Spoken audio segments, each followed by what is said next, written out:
Republicans in Congress who keep on talking about we've got to help job creators. Don't just talk about it. Actually do something. Pass this jobs bill. We're just going to stay on it. And if they don't vote for it today, we're going to stay on it until they vote for something. We're going to keep pushing. The President's American Jobs Act got a majority vote in the United States Senate tonight, but a majority isn't enough. Republicans have succeeded in stopping the bill in its tracks on a procedural vote that required 60 votes to advance the bill. The bill includes a large cut in payroll taxes that would leave more take-home pay in workers' pockets, spendable income, and make it cheaper for employers to hire new workers. The bill also extends unemployment benefits and provides funding for job training. The bill provides $50 billion for job-creating, shovel-ready building projects, $30 billion for school renovations, and $35 billion for the states to rehire police, firefighters, and teachers. The $447 billion package would all be paid for, all of it paid for, by a 5.6% surtax only on personal incomes over $1 million, a tax that would apply to 0.1% of the population. Joining me now is Senator Barbara Boxer of California, chairwoman of the Environment and Public Works Committee. Thank you very much for joining me tonight, Senator. Thank you for inviting me, Lawrence. Senator, this is one of those nights in the Senate where a majority is not enough, and a majority voted for 99% of the people out there, but there was enough of a protection vote from Republicans on that top 0.1% of the people not allowing any taxation, any more taxation on incomes over $1 million. Where does the bill go from here? Well, let me first just say, I have to say this, that it is really a sad situation when everyone in America, almost everyone, says the biggest issue is jobs. And all we were asking for is the ability for a majority of the United States Senate to vote to simply take up the Obama jobs bill. Then we could amend it, we could change it. But all of America, at least they saw what a filibuster is. A filibuster is simply saying, we are not going to allow a majority to rule.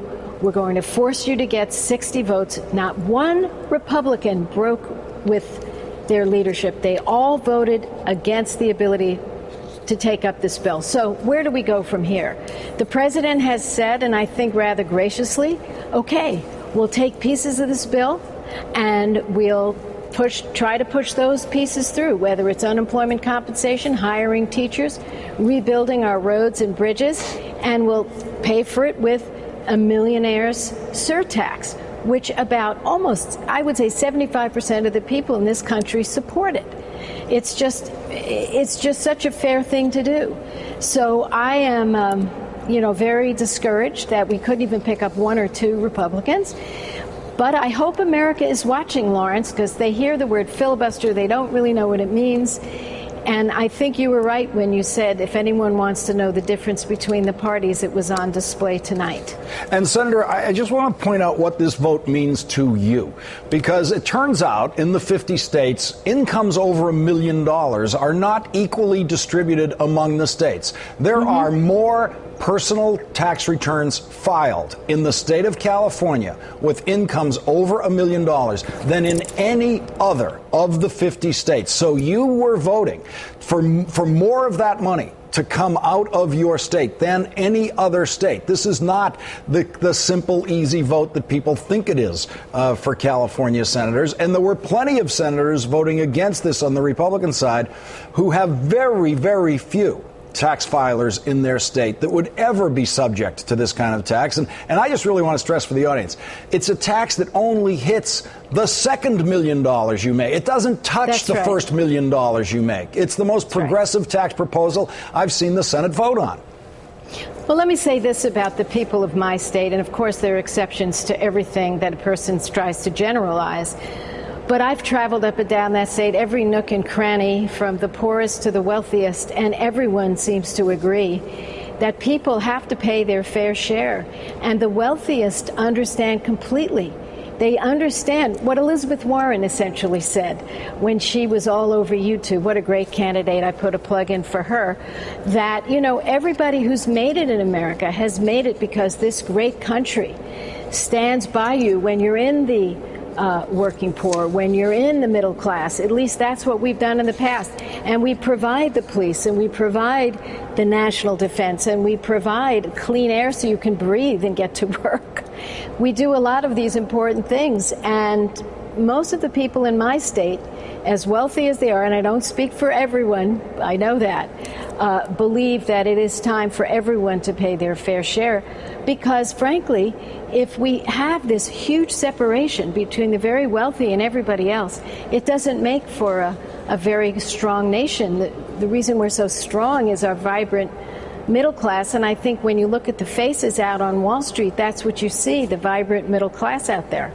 Senator, our NBC polling indicates that 81% of Americans support this tax proposal, a surtax on incomes, only incomes over $1 million. So it absolutely is there. 81% of the country supports it, and just something around 51% of the United States Senate supports it. Is there a possibility of separating out some of the components of this bill and moving them one at a time, or trying to move them one at a time through the Congress, like the payroll tax cut? What do the Republicans have against a payroll tax cut? Have they finally met a tax cut they don't like? Well, they seem to have changed on it simply because the president's for it, because they were in the past for it. Now they say this isn't the time to do this.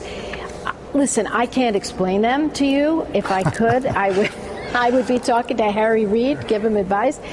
But all I can say is they are out of step with 80% of the people on this point. And at some point in time, they're going to have to understand that we are supposed to represent the people.